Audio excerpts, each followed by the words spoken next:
نہیں۔ اور یاد رکھنا، میں اپنے جوانوں سے یہ بات کہنا چاہتا ہوں، جس کی زندگی میں ماں باپ کی دعا نہیں ہے اس کی زندگی کبھی پربہار نہیں ہو سکتی، اس کی زندگی خوشیوں سے مالا مال نہیں ہو سکتی۔ آج انسان سب کی دعا لینا چاہتا ہے، ماں باپ کی دعا نہیں لینا چاہتا، مگر یاد رکھیں آپ کے لیے کوئی بھی بڑے سے بڑا پیر، بڑے سے بڑا عالم، بڑے سے بڑا مفتی، بڑے سے بڑا خطیب، بڑے سے بڑا ادیب اگر آپ کے لیے دعا کر دے، اللہ چاہے تو دعا قبول کرے، اللہ چاہے تو رد کر دے۔ وہ قادر و قیوم بے نیاز ہے، وہ چاہے جس کی دعا رد کر سکتا ہے، اس کے لیے اس کو کوئی پوچھ نہیں سکتا، اس پہ کوئی فرض واجب نہیں ہے۔ وہ کرم، وہ قبول کرے تو کرم ہے، رد کر دے تو اس کا عدل ہے۔ اللہ چاہے جس کی دعا رد کر دے، لیکن سنو سب کی دعا رد ہو سکتی ہے، کسی کی دعا کی قبولیت کی گارنٹی نہیں ہے سوائے ایک دعا کے۔ میرے کریم آقا فرماتے ہیں کہ جب ماں باپ اپنی اولاد کے لیے دعا کرتے ہیں تو اللہ ان کی دعا رد نہیں کرتا بلکہ قبول کر لیتا ہے۔ حضور فرماتے ہیں دعا والدہ لولدہ کا دعائی لکم، تمہارے باپ کی دعا تمہارے حق میں ایسی ہے جیسے نبی کی دعا امتی کے لیے ہوا کرتی ہے۔ جب کوئی ماں اپنی اولاد کے لیے دعا کرتی ہے تو اللہ کا عرش جنبش کرنے لگتا ہے۔ اللہ فرماتا ہے اے عرش رک جا، عرش کہتا ہے کیسے رکوں؟ آج ایک ماں اپنی اولاد کے لیے دعا کر رہی ہے، جب تک تو اس کی دعا قبول نہ کرے گا میں رکنا، میں ہلنا بند نہیں کروں گا۔ قدرت کی طرف سے جواب آتا ہے تو نے ہلنا بعد میں شروع کیا، ہم نے تو اس سے پہلے اس کی دعا کو قبول فرما لی۔ آج ہم یہ سمجھتے ہیں ہم 5 وقت کے نمازی ہے، نیک ہو گئے بہت، ماں نماز نہیں پڑھتی اس کی دعا میں کیا اثر ہو گیا؟ ماں اگر نماز نہیں پڑھتی تو بھی اس کی دعا کی قبولیت ہے، کیونکہ ماں کا مرتبہ نمازی ہونے کی وجہ سے نہیں ہے، ماں کا مرتبہ نیک ہونے کی وجہ سے نہیں ہے، بلکہ ماں کا مرتبہ ماں ہونے کی وجہ سے ہے۔ ایک صحابیہ بارگاہ رسالت میں آ کے کہتی ہے آقا میری ماں شراب پیتی ہے۔ صحابیہ کہہ رہی میری ماں شراب پیتی ہے، کیا میں اپنی ماں کی خدمت کروں؟ حضور فرماتے ہیں ہاں خدمت کر۔ عرض کی حضور وہ شراب پینے کے لیے میخانے میں جاتی ہے، حضور فرماتے ہیں محبت سے سمجھا، اور اگر نہ مانے جب وہ شراب پی کے بے ہوش ہو جائے تو ادب سے اس کو اٹھا کر لا اور اس کے بستر پہ لٹا دے۔ یہ اسلام کی تعلیم ہے، لیکن آج ماں باپ کے ساتھ اس نے سلوک نہیں ہے۔ ماں باپ کو گھر کا کچرا سمجھا جاتا ہے، ماں باپ کو ذلیل اور رسوا کیا جاتا ہے۔ یاد رکھنا ہمیشہ جوان نہیں رہو گے، جس دن تمہاری جوانی ڈھلے گی تم بھی باپ بنو گے، خواتین بھی ماں بنے گی۔ تم نے اپنی اولاد کے ساتھ جیسا سلوک کیا تمہاری اولاد اس سے بدتر تمہارے ساتھ سلوک کرے گی۔ تم اپنے ماں باپ کے ساتھ جیسا سلوک کرو گے، جیسا سلوک کرو گے، اگر ان کو ستایا اس سے زیادہ تم ستائے جاؤ گے، اور تم نے ان کی خدمت کی تو اس سے زیادہ تمہاری اولاد تمہاری خدمت کرے گی۔ یہ بڑے عظیم لوگ ہیں۔ ماں باپ کا جھری پڑا ہوا چہرہ دیکھنا وہ ثواب کا درجہ ہے کہ کسی خوبصورت کو دیکھنے پر بھی وہ ثواب نہیں ملتا جو ماں باپ کے جھری پڑے ہوئے چہرے کو دیکھ کے ثواب ملتا ہے۔ اور یہ بات ہمیشہ یاد رکھنا، جس دن یہ چہرے قبروں میں چلے جائیں گے نا، پھر ان چہروں کو ترسو گے تو یہ چہرے کبھی خواب میں بھی نظر نہیں آئیں گے۔ یہ چہرے ہر عبادت کی قضا ہے۔ میں اپنے اہل علم دوستوں سے توجہ چاہتا ہوں، غلطی کروں تو میری اصلاح کریں۔ ہر عبادت کی قضا ہے۔ عشاء نہیں پڑھی، کبھی احساس ہو گیا کہ میں نے فروری کی 2019 کی 9 تاریخ کی عشاء نہیں پڑھی تھی، زندگی میں جس دن احساس ہو جائے اس دن پڑھو، اس کی قضا ہے۔ 10 تاریخ کی فجر نہیں پڑھی تھی، جس دن احساس ہو جائے پڑھ لیا، زندگی بھر میں اس کی قضا ہے۔ ہر عبادت کی قضا ہے۔ ماں باپ کا چہرہ دیکھنا وہ عبادت ہے، اس کی کبھی قضا نہیں ہو سکتی، اس کی کبھی قضا نہیں ہو سکتی۔ اور زندگی میں جس دن ماں باپ نہیں ہوں گے اس دن آپ کو اپنے ماں باپ یاد آئیں گے۔ ارے میں کیا، میں کیا اور آپ کیا، اپنی کیا اوقات اور اپنی کیا حیثیت ہے۔ اللہ کے رسول صلی اللہ علیہ وسلم کو خود زندگی میں کئی مرتبہ اپنے ماں باپ یاد آئے۔ اگر ہر موقع کا ذکر کروں تو ایک طویل وقت چاہیے، لیکن تو میں عرض کر رہا تھا کہ کئی بار حضور کو والدین یاد آئے، لیکن ایک مقام پر حضور ایک موقع صرف عرض کر رہا ہوں، ایک موقع صرف عرض کر رہا ہوں کہ حضور علیہ الصلوۃ والتسلیم کو جب ماں باپ کی یاد آتی تھی تو حضور کی آنکھوں میں آنسو آ جاتے۔ حضور کو ظاہر سی بات ہے، جو رحمت للعالمین ہو، جو سب سے پیار کرتے ہوں، وہ اپنے ماں باپ سے کتنا پیار کرتے ہوں، اور حضور کے ماں باپ جیسے ماں باپ ہونے کی حیثیت سے کسی کے نہیں ہے۔ اگر بات حضور کے والدین کی آئی ہے تو مجھے حضور کی امی جان کی یاد آ گئی۔ حضور کی امی جان سیدہ آمنہ، جب لوگ دور جہالت میں جیتے تھے تو اس وقت حضور کی امی کے پاس اتنا علم تھا کہ حضور کی امی شاعری کرتی تھی، شاعرہ تھی حضور کی امی جان، ان کی شاعری کتابوں کے اندر موجود ہے۔ بہت بڑی دانشور تھی حضور کی امی جان سیدہ آمنہ خاتون سلام اللہ علیہا۔ بلکہ حضور کی امی کی یاد آئی ہے تو میں دو باتیں عرض کرنا چاہتا ہوں، ایک بات کہنا چاہتا تھا لیکن ایک بات اور یاد آئی۔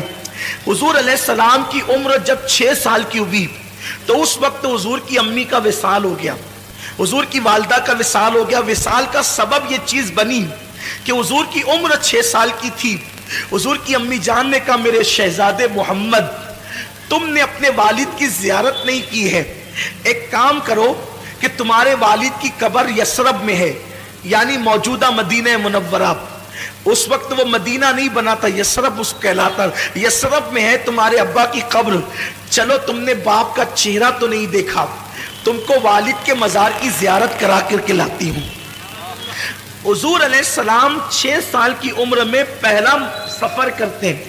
حضور کا یہ پہلا سفر ہے 6 سال کی عمر میں، اور 6 سال کی عمر میں پہلا سفر حج کے لیے نہیں ہے، تجارت کے لیے نہیں ہے، نماز کے لیے نہیں ہے، بلکہ مزار کی زیارت کے لیے۔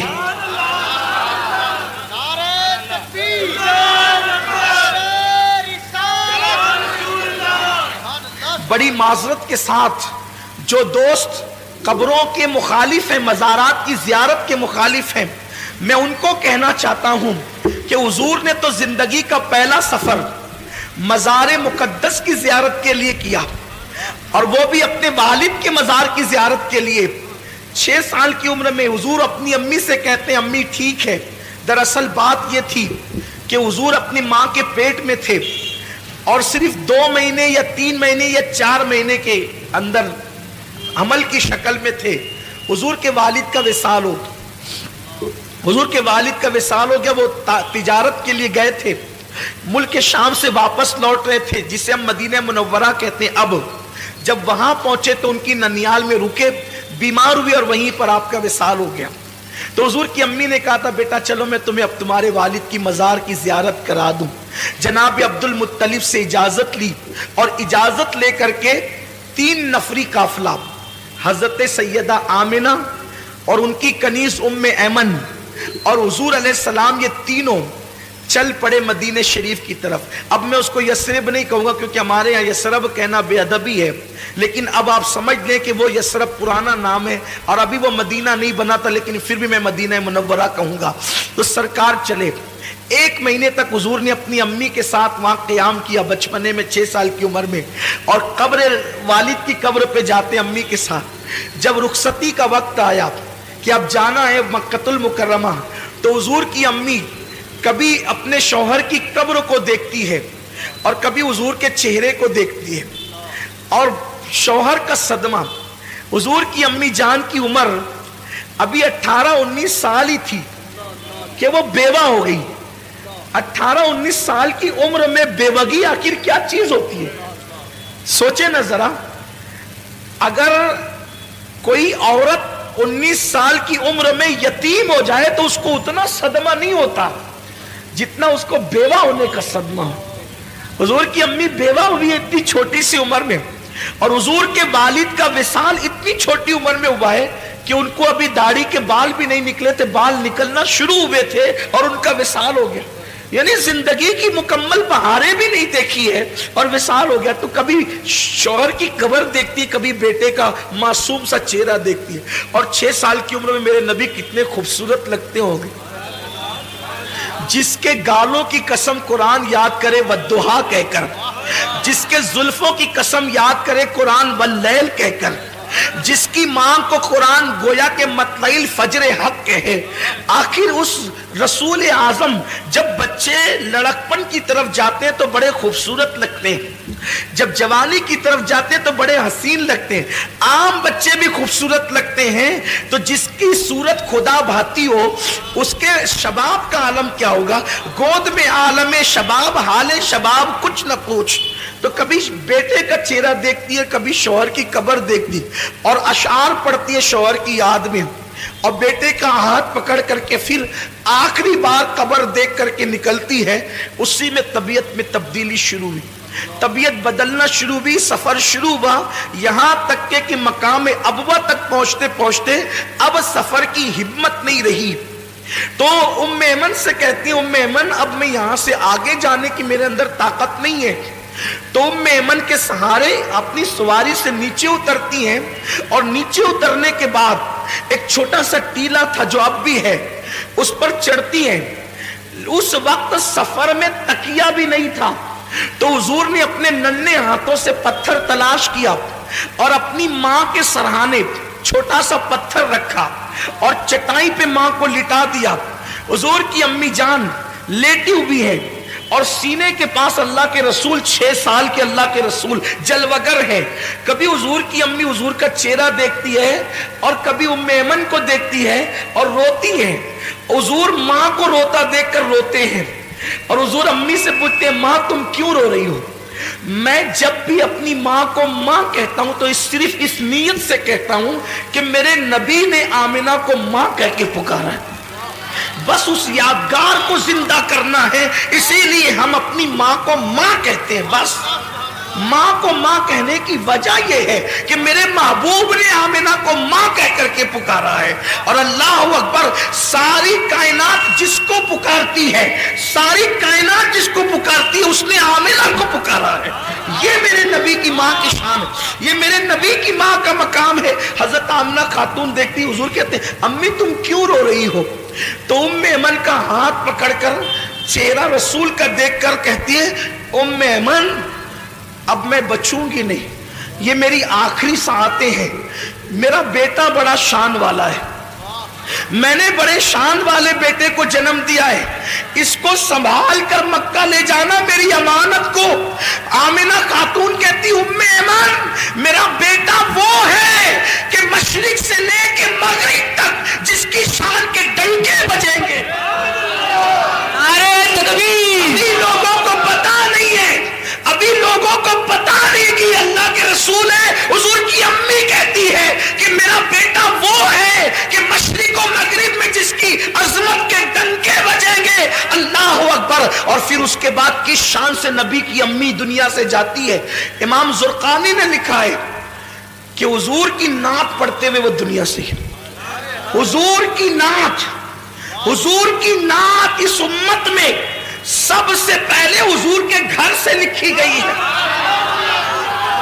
حضور کی نعت سب سے پہلے حضور کے گھر سے لکھی گئی ہے. نعت لکھنا یہ حضور کے گھر والوں کا طریقہ ہے. حضور کے گھر سے حضور کی نعت سب سے پہلے نعت حضور کے گھر میں لکھی گئی. یا تو حضور کے چچا حضرت ابو طالب نے نعت لکھی, یا حضور کی امی جناب آمنہ نے حضور کی نعت لکھی. اب حضرت آمنہ نے کیا لکھا؟ حضرت آمنہ کے جو اشعار ہے اس کا مفہوم پیش کر رہا ہوں. وہ کہتی ہیں ہر نئی چیز پرانی ہو جائے گی, ہر نئی چیز پرانی ہو جائے گی, ہر عروج کو زوال آئے گا. فرماتی ہے مگر مجھے کوئی بھلا نہیں سکے گا, مجھے کوئی بھلا نہیں سکے گا. ذرا دیکھیں تو کیوں نہیں بھلائے گا. وہاب کی بیٹی ہے اس لیے, عبد المطلب کی بہو ہے اس لیے, عبداللہ کی بیوی ہے اس لیے, عرب کی خاتون اس لیے, قریشی ہے اس لیے, کہتی ہے کہ مجھے بلایا نہیں جائے گا, ہر نئی چیز پرانی ہوگی, ہر عروج کو زوال آئے گا, مجھے بلایا نہیں جائے گا کیونکہ میں نے ایسے بیٹے کو جنم دیا ہے, اس کی وجہ سے میرا تذکرہ مشرق و مغرب میں. نعرہ تکبیر, نعرہ رسالت, عظمت مصطفیٰ, سبحان اللہ سبحان اللہ. اس کی وجہ سے میرے بیٹے کا فیضان دنیا میں عام ہوگا. گویا کہ نبی کی نبوت کا اور کس شان سے دنیا سے جا رہی ہے, رسول کے چہرے پہ نظر ہے, زبانوں پہ نعت مصطفیٰ ہے, اور اسی شان سے وہ دنیا سے رخصت ہوتی ہے. روتے ہوئے اچانک آنکھیں بند ہو جاتی ہیں. جب ماں کی آواز بند ہو گئی اور آنکھیں بند ہو گئی, حضور اپنی ماں کو ہلا کے, امی تم بولتی کیوں نہیں؟ ایک 6 سال کے پیغمبر کے جذبات تھے, معصوم جذبات. امی تم بولتی کیوں نہیں؟ ام ایمن نے حضور کو پکڑ کے سینے سے لگایا, کہا شہزادے جو دنیا سے چلے جاتے ہیں وہ بولا نہیں کرتے, جو دنیا سے چلے جاتے ہیں وہ میرا ایمان ہے. خیر سے ام ایمن نے حضور کو منع کر دیا. اللہ کی اس میں ہزارہ حکمتیں تھی. اگر حضور دوسری مرتبہ بول دیتے نا کہ امی تم بولتی کیوں نہیں, تو تاریخ گواہ ہو جاتی کہ حضور کی ماں بول پڑتی. جس کے اشارے سے سنگ ریزے بولتے ہیں, جس کے اشارے سے پاگل اونٹ بولتے ہیں, جس سے ہرنی باتیں کرتی ہے, ام ایمن نے کہہ دیا شہزادے جو دنیا سے چلے جاتے ہیں وہ بولا نہیں کرتے, بلکہ ان کو پھر قبر میں دفن کر دیا جاتا ہے. تو ماں کو قبر میں رکھنا ہے.